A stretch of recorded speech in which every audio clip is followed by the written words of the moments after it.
Good day, this is Red Hawk, and I'm coming to you from the deep end. Now, our mission at the deep end, we've talked about, to explore and discuss those issues and processes that life can't do without. But there's an underlying deeper piece to this. And basically, our mission here is to wonder. It's to wonder. And I'll be honest, right now, when I was young, I had to do a couple of hits of LSD sometimes to really get into a state of wonder. Every day as an old guy, I walk outside and wonder crashes on me like I cannot tell you. Just amazing. Just amazing. And you know what's weird? If you look at children, at least 5 or 6 times a day, they go into total awe, total wonder. And yet, studies show that as we get older, we almost forget how to wonder. We forget. So today, this is going to be a little remedial wonder day. Where do we go? Well, I don't know about you, but I'm starting with Jane Wagner because, man, what can I tell you? Jane Wagner wrote a piece that Lily Tomlin did. It was called The Search for Intelligent Life in the Universe. And there's a piece in it where they're on the way to the play itself and they stop to look at the stars because the sky is so clear. And they were just in awe. And then they began to see that they were in some small way part of the very awesomeness that they were in awe about. And as they continued down the road to awe and they saw it pour into themselves and how it almost cleansed them, they realized that at that moment you are most in awe about the universe and all you don't understand. That is as close as you get to actually understanding it. Think about that. Think about that. And in the West, well, up until lately, awe has not been, the new humanists, evolutionary humanists like Dennett and Dawkins, who are also atheists, if you will, and as well as Sigmund Freud, they called awe and they dismissed it as superstitious and infantile. Think about that. Talk about missing out when there is this place that is literally the connection that helps us see what we are a part of. Now, there's a guy named Dacher Kiltner, and he's a professor of psychology at the University of California in Berkeley, and he's been called the pioneer of awe studies, and he has taken it to heart, my friend. He calls awe an experience of the vastness and mystery, that it's experiencing something that transcends our understanding of the world and who we are and what we are. And there was a great article, and I don't even know what the magazine is called, Simply or Simplify or something like that. And this guy, man, he's laying out a primer for it, and he's written a book. If I get to it, I will let you know. He lays out what he calls the 8 wonders of the world. And when he says wonders, he's talking about wonders of life. And here they are. I'll lay them out. The first is moral beauty. Come on, it's feeling moved by kindness or bravery or justice. That's an amazing awe to me. Also, collective effervescence. This is being swept up in a group event, theater performance. To me, when the Gonzaga, when we get to go to one of their games, holy mackerel, talk about esprit de corps. My goodness. And of course, the third one is nature. It's looking up at a towering redwood that's been there for 1,000 years and going, what the hell? It's an amazing piece. And nature, of course, to me is the root of it. And then there's visual design, marveling at the beauty of a painting. I was only 12 when I saw the Piate, and I think I'm saying that right. And it still has an impact on my soul of, looking at Mary's thumb holding Jesus' dead skin and the impression on her skin on his skin. Just it's an amazing thing that they could capture that. And 5 is another favorite of mine, music. Hearing a song that takes you someplace. For me, the Moody Blues were a source of awe and wonder for years in my life. And then, of course, there's life and death. I've held a lot of people's hands in taking their last breath.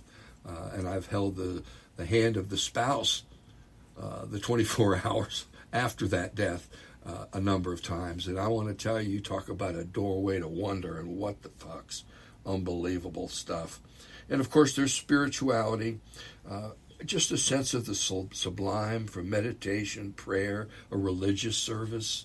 I remember walking into a service at where there was 11,000 of us. It was a convention, and I can't even remember the song that was playing, but something washed over me. It still sits with me. And then the final one is epiphanies. This is gaining a sudden understanding, maybe from gazing at a face of someone. I'll never forget the moment I looked in my now wife's face and I realized I loved her. Wow, talk about an epiphany, man. That was an amazing thing. And over, we see that awe can be a prime connector, a sacred connector, a context maker. It's where we can see ourselves up against and in contrast to, as well as part of something that it's a wonder. It's a wonder. And it's amazing more of us don't have awesome times. And part of what Klettner's work is, and he's kind of teamed up with a neuroscientist by the name of Virginia Sturm, and they've been doing studies. And the studies show that you can cultivate awe, and we're going to go more into that in our conversation.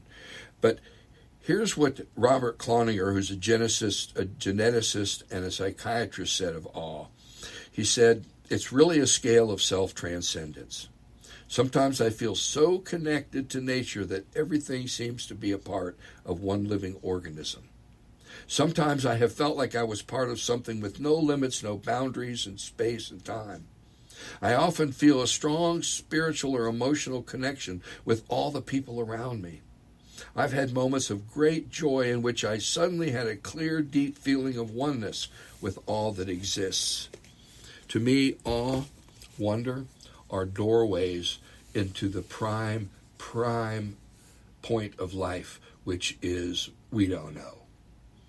And I pray we all have questions.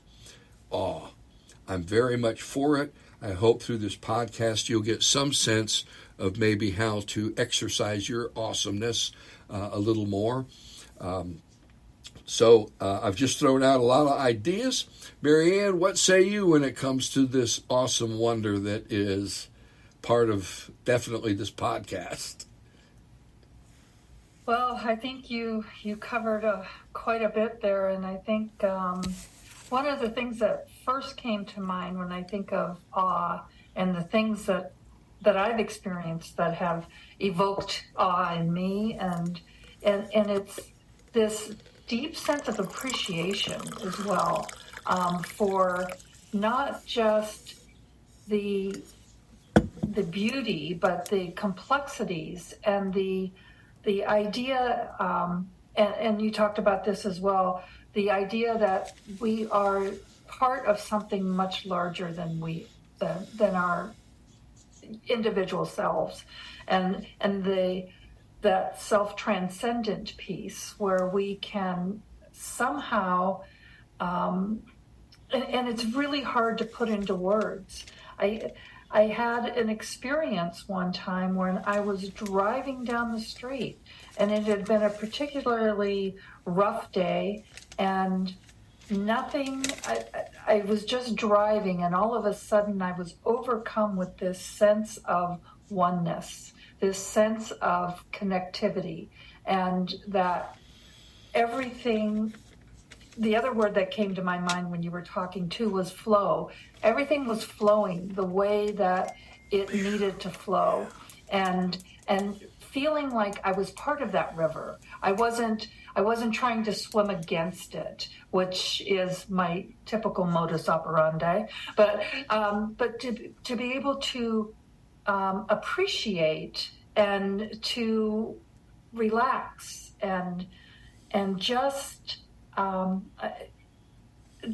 be a part of something that is grander than you, and all of those descriptions that you mentioned, the nature, the music, the dance, the art. I mean, all of those work together to help us be able to kind of take one step further than just our everyday 5 cents Monday experience. So I'm in awe of that. Amen. Bob? Well, as our listeners probably know, Carl Jung is one of my intellectual and spiritual mentors. And you mentioned Freud was not in awe of awe. And it was really that kind of thing that caused he and Jung to split up when they were early in their careers, and they were both trying to examine the depth of the human mind, the human psyche. And Jung had studied various cultures all around the globe, at Freud's suggestion, by the way. And he found that this experience of awe was in all of them. Every culture, everywhere around the world, had instances where their members would experience awe. And he then began to reason that it was an innate part of the human psyche, of human existence. And I look back on my life, and one of my earliest memories is experiencing awe when I was maybe 6 or 7 years old. And I was just old enough that my parents allowed me to walk to elementary school on my own. And we would walk back and forth. And of course, as most kids, we decided one day to go the opposite direction. Go behind the school and into the woods that existed there that we'd never been into before. And we walked down this little narrow path, and it was filled with brambles and so forth. And after we got a ways in there, suddenly it opened up, and it was just this kind of a clearing with these little pine trees and grass, and the colors were different. It felt like the wind was different. And for weeks after that, we would go back to that little spot because of that feeling that, looking back on it, it was a feeling of awe. And it was something that we felt so intensely that we wanted to repeat it. Yeah. And, of course, later on they built houses there and all that kind of stuff. Mm-hmm. But that's my earliest memory of the experience of awe. Wow. Yeah. And I don't know if I've ever had it as intense a one for the rest of my life. Well, and, a field of wonder is what I kept thinking. And, Marianne, you brought something up. I think awe holds the hand of gratitude. And in studies, I can't remember the neuroscientists, but they called awe what do they call it? A dually valent emotion, allowing us to experience the positive and negative simultaneously. And he gives the example of standing at the edge of the Grand Canyon. You're both like, holy mackerel, and at the same time like, oh my God, holy mackerel.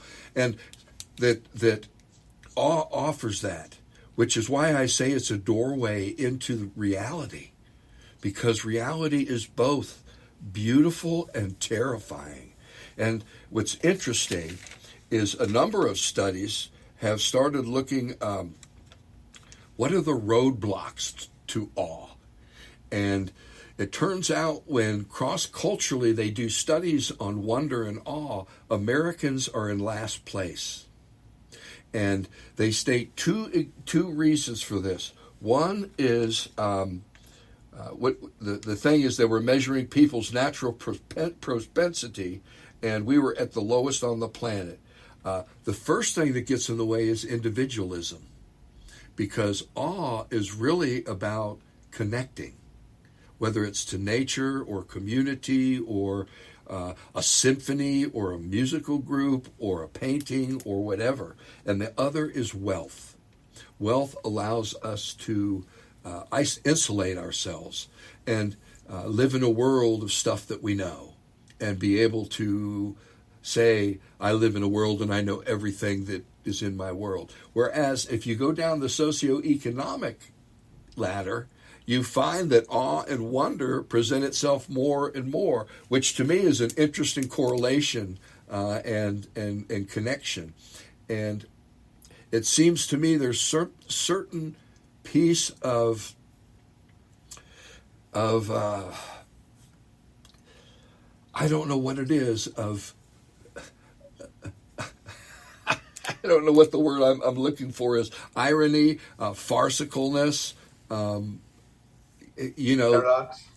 paradox, yeah. It's like the people who cosmic joke. Yeah, because I think awe is an inroad to empathy in some very real ways. That openness allows us to experience the suffering of others, to see the need for justice, to understand that the ecosystem and the environment have been terrifyingly raped by us, and to wake up to the fact that the biggest predators that the planet has ever seen are not the T-Rexes, but the human beings. And I think that that's part of what awe does. It lets us in on the most beautiful stuff and the most terrifying stuff of who we are. If that makes sense. Well, and I think to experience that, you have to lay yourself bare. There has to be that vulnerability. I remember reading something in one of Brene Brown's book where she talked about standing at the bedroom door of her child, and you look at your sleeping child and you're filled with this wonder and love and awe. And then in the next split second, you're filled with the fear of what can happen and the dangers that are out in the world. And it's, it's interesting that those two impediments, being wealth and individualism, those are barriers to vulnerability. Those are things that keep us in our safe bubbles. And so I think that's interesting, very interesting. So, yeah. Well, and I think your connection with vulnerability is huge. Who hasn't stood before a child, their own child, and just been totally in awe and also like, holy crap, am I going to, how do I do this? This is, it is very scary. I'll never forget the look on Josh's face when his child was born, my son's face. It was like pure terror. It was amazing. And I think he still feels that, but the love is just so big. It's amazing watching them together. That's another awe thing. Watching your kids grow up and become real human beings that care and have hearts. So I think that the problem with much of America, one of the problems is we have disabled our ability to experience this awe, this childlike wonder. Jesus says it. Unless you see like this child that I have on my lap, you're not gonna have any idea what the kingdom of heaven is like. Buddha says it. With the beginner's mind, every moment new. How do you get into that space? Now, I will say that I got into ministry because I wanted to wonder about stuff. So for me, people say, what do you do for a living? I'd say, I wonder for a living. For some reason, and I have to say, for me, psychedelics were definitely a part of this. They blew open my wonder circuits, and I am flooded by them all the time. I'm in Spokane. We're in the Northwest. It is beautiful here most of the time. There's not fire somewhere. And I step outside and I take a deep breath and I experience something that I used to have to take a couple hundred micrograms of LSD to experience when I was young. It's a wonder. It's a flooding. It's a big WTF about what the hell is going on. And I mean, this podcast is part of that for me. I just wanted to wonder out loud with some fellow wanderers, and I feel like I'm getting to do that, and I'm in awe about that. Go figure. Yeah, I think that both of you have said it, that the experience of awe is both positive and negative at the same time, and it depends on how you cycle between the two, or how you choose to focus during that experience. I too did a lot of psychedelics, much of them with Red Hawk, but I think that our experiences were very different because I tended to focus on the negatives, and for one reason or another, and that stopped me from fully experiencing the positives. And setting the psychedelics aside, just those experiences, like I was saying earlier, when I was very young, or music or whatever, that cycle, that ability to at one point see and feel yourself to be the center of the universe, and that everything was aligned, as Marianne was saying, you were with the flow, and then suddenly you're a speck in the universe, and you're meaningless, and there's everything is piling up on you, and it's those two extremes that we tend to cycle back and forth, and again, it's with a proper mindset and a proper ability to focus, we can experience the more positive side of awe. Yeah. Yeah, well, that's when you were saying that the positive and negative side of awe, it just hits me. It's like that negative side is the fear, and the positive side is the love, and so when we kind of go back and forth between the two, how do we focus on the love part? And I didn't do a lot of psychedelics. To me, they were a little scary for me. But I found my doorways in other ways, and life's circumstances kind of took me to places of deep contemplation, deep wonder, deep questions, even starting with the question, who am I?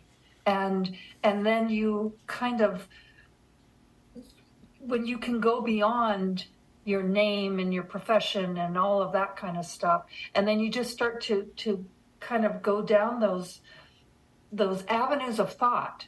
And I used to be accused of thinking too much. That it was, and my response was, how can anybody think too much? To me, people don't think enough, but I think there is a fine line there. Sometimes you can get lost in thought. One of my favorite movies, Defending Your Life, there is a line in there where one of the characters says, I was lost in the inner circles of thought, and you probably don't understand that. And it was just like, oh my gosh, I could see how somebody could get lost in thought, right? And so here's what I want to do the last part of the show. I want to give our listeners some ways to find it. Because if you're an adult, you're probably an adult listening to this, think about the 8 things that we've talked about. Moral beauty, collective effervescence, nature, visual design, music, life, death, spirituality, epiphanies. Which of these kind of lifts for you that you really like? Is it listening to music? Is it going to theater? What I suggest is doing more of that. More of that.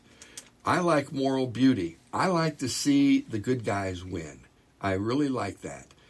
So I try to experience more of that. The fear, I think the fear that we have to face it. You know, we have to say, yeah, well, I'm just going to sit here and run the parade of worst possibilities. And then after the parade's over, I'll go on to the world of great possibilities. So here's the thing. The more you seek awe, the more you feel it. And again, Keltner and a neuroscientist, Virginia Sturm, that I mentioned earlier, they did this great study with I think it was, I can't remember how many people, but it was a few different groups. And they were all over 75, and the two groups were told to take a walk and to take selfies. But they gave one group the instructions to, what did they say? Call it an awe walk. And tap into your childlike sense of wonder and take in the vastness of the things. And so the two groups did it. And afterwards, they interviewed the two groups. And they let the two groups continue doing this for quite a while, once a week. I think it was for 3 months. And the group that was told to look for the awesomeness, there were less pictures of self, more pictures of nature, more pictures of the group within nature. They felt uplifted. They didn't feel fatigued by the walk. A whole series of things. And this is what I want you to our listeners to get. I want you to think about microdosing mindfulness. Microdosing mindfulness. Think of the word awe. Think of A as being for attention. Focus on something you value or find amazing. A leaf, a ladybug, a pudgy baby's hand, an inspiring book. Focus on that. W is for wait. Pause to inhale deeply while you're fully present. Take a moment. 15 seconds is all this little exercise takes. E means to exhale and expand. As you breathe out, make your exhale a little bit bigger than your inhale. Concentrating on whatever feeling comes up and letting the sensations fill you. Simple exercise, but I guarantee if you do this at least 3 times a day for 21 days, and studies have borne this out by these scientists, if you do it for 21 days, you will see lasting changes and an uplift in your world. I can only say this, when I was going through a really shitty time in my life, my therapist said, every night before you go to bed, write down 10 things that you are thankful for and you're glad were in your life. Boy, after 3 months of doing that, my life turned around. I started seeing my day different. I started seeing through a lens that I created at the end of every day by looking at what was good. Awesomeness. This whole concept of microdosing mindfulness. I think it's important for us. I think that what we found is that the two groups that went for walks, after 3 months, the group that was awesome, 35% less depression. Their anxiety was reduced by 20%. And what's really cool, and this is a quote, what's really cool was the dose response, meaning the more times you dose these brief moments throughout the day, the greater the benefit. So my friends, my listeners, I want you to have an awesome holiday. I want you to wonder about all the meanings that are dancing around and trying to weave themselves into consumerism. And it's a wondrous thing. It's terrifying. Civilization is terrifying. Freud said civilization is the cause of neurosis. You know, it's a big thing. But my friends, it's an awesome thing, and we are part of it. And those moments when we let go and just allow ourselves to be blown away, I think Jane Wagner had it correctly. Those are the moments we're closest to understanding it all. So, final comments. Bob? Well, you pretty much said it all. Again, I think that to focus on the positive and ignore the negative, because the negative is just yourself talking to your ego talking to yourself and trying to hold you back and stay inside your little bubbles. Focus on how awesome the universe really is. Yeah. Amen. Marianne, final comments? Yeah, I think you described it very, very nicely, and I love the idea that when you are in a state of awe, you're closest to understanding it all, because they're really, you can't grasp it all, but that lets you know that there's a touching. And I also love the idea of the microdosing awesomeness, the AWE, and that W, that weight, I think is paramount. Even when you're listening to music, we tend to multitask. And if we can just take a moment and close our eyes just for a few minutes and just let that appreciation for what you're experiencing it is magical, and I truly believe it will change your life. Amen.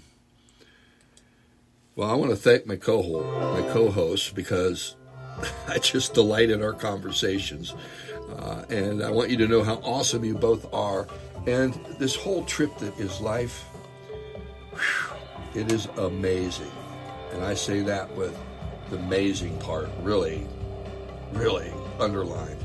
So we're going to go somewhere where we've gone before, but I keep reiterating it because I think it's important.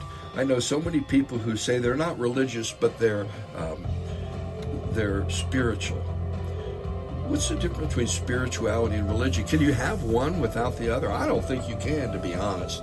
But I think religion is greatly understood, and we compare it to organized religion instead of what it is, which is the root of religare, reconnecting.